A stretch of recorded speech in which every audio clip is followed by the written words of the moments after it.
नमस्कार, मेरा नाम ज्ञान शर्मा और आप देख रहे हैं राजस्थान हेराल्ड की चुनावी यात्रा। आगामी लोकसभा चुनाव के लिए भारतीय जनता पार्टी की ओर से 198 उम्मीदवारों की घोषणा की जा चुकी है। राजस्थान की बात करें तो राजस्थान में भी भाजपा ने अपने 15 उम्मीदवारों को मैदान में उतार दिया है, लेकिन उम्मीदवारों के नाम के ऐलान के साथ ही सियासत भी शुरू हो गई है। दरअसल चूरू लोकसभा सीट को लेकर बीजेपी के दो नेता भी आपस में हमलावर हैं।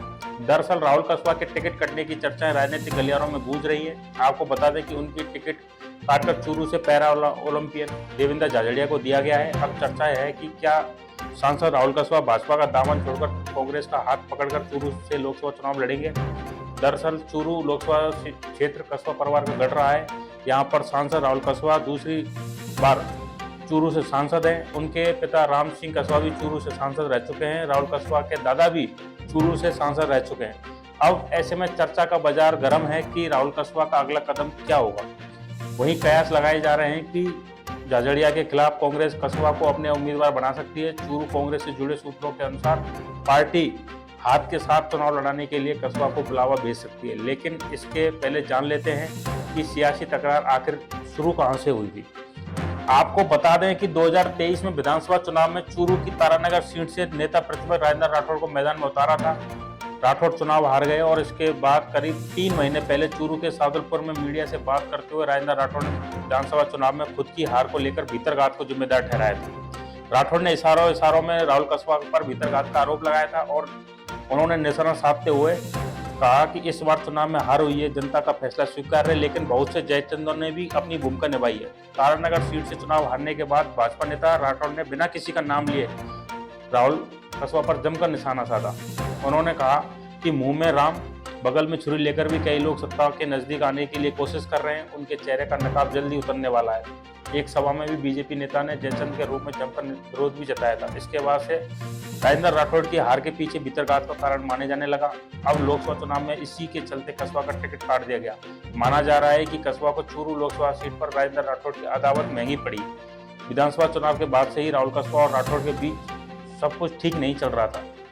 इसकी परिणति रही 1 महीने पहले ही चूरू लोकसभा सीट पर एक पोस्ट भी जमकर वायरल हुआ, जिसमें लिखा था कि मोदी तुझसे बैर नहीं, राहुल हमें स्वीकार नहीं।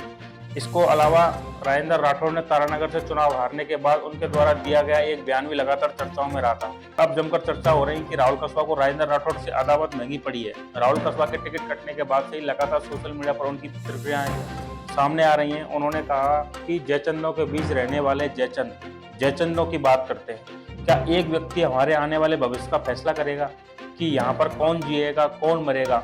अपने आने वाले कल का फैसला हम खुद करेंगे।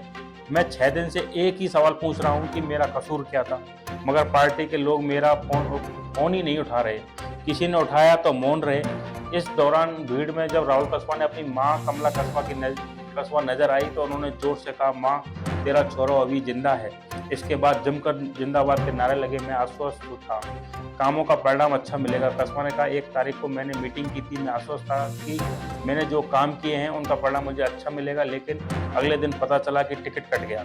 सोचा कि हुआ क्या, कारण क्या रहे होंगे। मैंने बहुत प्रश्न पूछे लेकिन जवाब नहीं मिला। मैं समझता था कि पार्टी एक व्यक्ति की नहीं समूह का हिस्सा होता है। लोग बैठे होंगे, न्याय करेंगे।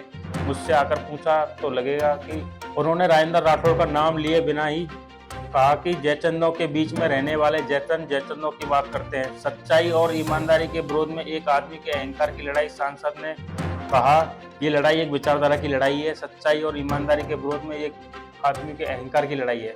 आप सभी को विश्वास दिलाता हूँ कि आपने जो मेरे हाथ में अपना हाथ में लिया है, मैं वो झुकने नहीं दूंगा। ये मांग जनता की है। जिनके साथ चुनाव में जाएंगे, ताकतें बहुत आएंगी। ताकतें बहुत कुछ तोड़ने बहुत कुछ जोड़ने का काम करेंगी। मुझे 2 दिन का टाइम दे दो, जो भी आप सुनना चाहते हो वो सुनने की मैं कोशिश करूंगा। कसवा ने कहा कि हम जनता के बीच में रहने वाले लोग हैं, जनता ही हमारी ताकत है।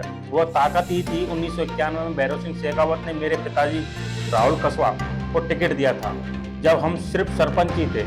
जो हमारी जनता फैसला लेगी, मैं उसी फैसले पर चलूंगा। मैं लोकसभा चुनाव लड़ूंगा या नहीं, इसका फैसला आने वाले 2 दिन में बताऊंगा।